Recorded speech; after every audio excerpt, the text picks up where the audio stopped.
Good day everyone, we are Group 2 and today we are here to talk about the struggle between prioritizing the needs and wants of accounting students amidst their financial capabilities. This study aims to understand how accounting students at the St. Antipolo manage their finances. Most students receive allowances from parents and rely on their guidance for financial decisions.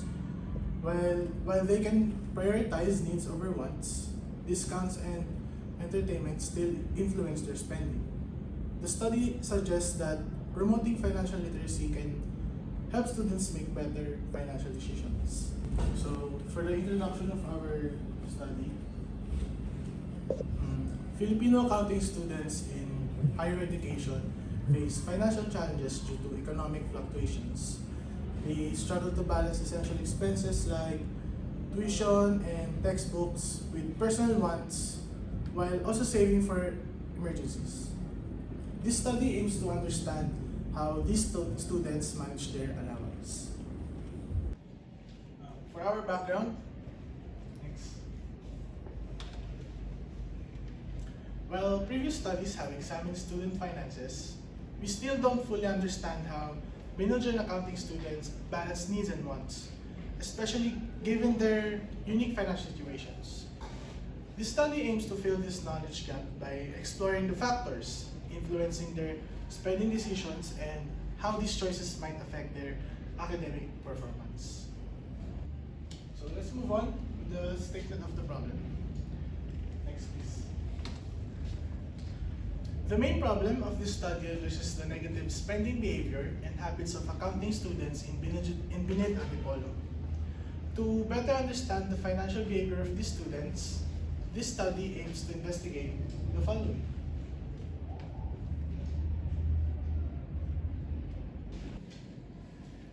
By determining the answers to these questions, we can recommend solutions for the problem. Hello, my name is Adrian B. Belario, and I'm going to discuss the scale of values of this study. Next. As you can see in the pie chart, you'll see 69% which is female. So that indicates that 69% of our respondents are females, and 27% are male, and only 2% were non-binary, and the other 2 people are preferred not to say. So this indicates that the majority of our respondents are female. Next is age. If you're going to look at the pie graph, 51% of the respondents are mostly 17 to 19 years old, and 45% of our respondents is 20 to 22 years old, and all 3% of the respondents are 23 to 25 years old, and only 1% of the respondents are older than 28 years old. Majority of the respondents are 17 to 19 years of age. Next is year-end sections. If we're going to look at the pie graph, the biggest or the most of our respondents, 29% of it is coming from sophomore accounting 01, and the least, which is a 4%, is coming from fourth year accounting 01 and fresh accounting 03. So that indicates that most of our respondents are coming from sophomore accounting 01. So the next value that we're going to talk about is their weekly allowance. So if you're going to look in the chart, 56% of our respondents receive between 500 pesos to 1,000 pesos as their allowance, and 31% receive between 1,001 pesos to 1,500 pesos, and 10% receive between 1,501 pesos to 2,000 pesos, and 2% receive between 2,001 pesos to 2,500 pesos. And only 1% reported to have a weekly allowance more than 3,000 pesos. So this indicates that the majority of Biniljan Antipolo accounting students receive a weekly allowance of 500 pesos to 1,000 pesos. As you can see in the table, you'll see the weighted mean and the verbal description of the indicators. The statement with the highest weighted mean is that the parents give our respondents their allowances weekly or monthly, which resulted in a mean of 4.24. And with the lowest weighted mean, which the request rarely or often discuss about their financial matters, is weighted or resulting in 3.89. So this means that the table indicates that most of our accounting students, their allowances are coming from their parents, and their parents are teaching them on how to manage their allowances. Next is their lifestyle. The statement with the highest weighted mean is our number one, that they apply limitation when spending their own allowance and allowance or money, which has a weighted mean of 4.2. And on the other hand, the lowest is our number 3, that they prioritize spending their allowance on the things that are discounted, even though that they don't need it, which has a weighted mean of 3.3. So the average of all weighted means in this table, which contains information about the respondents, is 3.774. And based on the verbal description, this corresponds to agree. This table indicates that most accounting students are able to control their spending and focus on their needs, although their spending is also influenced by factors such as discounts and entertainment. Next is their attitude. The statement with the highest weighted mean, resulting in weighted mean of 4.03, is our number 2, that they always plan how to spend their allowance. On the other hand, the lowest of being having weighted mean of 2.52 means that they spend their entire allowance before receiving their allowance again. The average of all weighted means in this table, which focuses on questions about our respondents' attitude, is 3.196. So this table indicates that most accounting students are somewhat able to spend their allowances wisely and avoid spending it without careful consideration. Next is priorities of our respondents when spending. So the statement with the highest weighted mean, having weighted mean of 4.25, that they spend most of their money on things that they really need.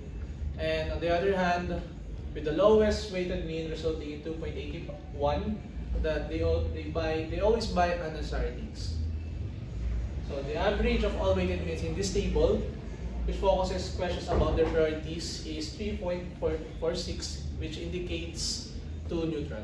So this table indicates that the most of accounting students are somewhat able to save their allowances for important needs, showcasing that they can control their spending by prioritizing their necessities.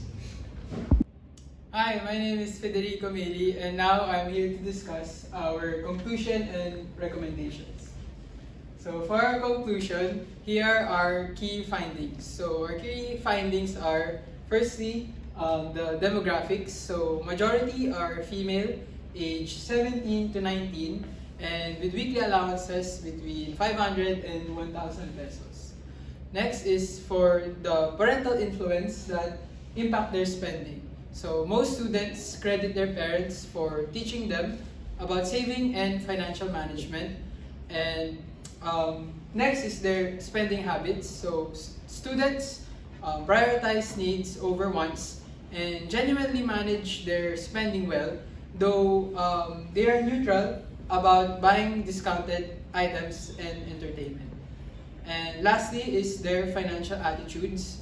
They disagree with impulsive spending and believe they can plan their expenses effectively. Now for our recommendations. So our first recommendation is to track spending.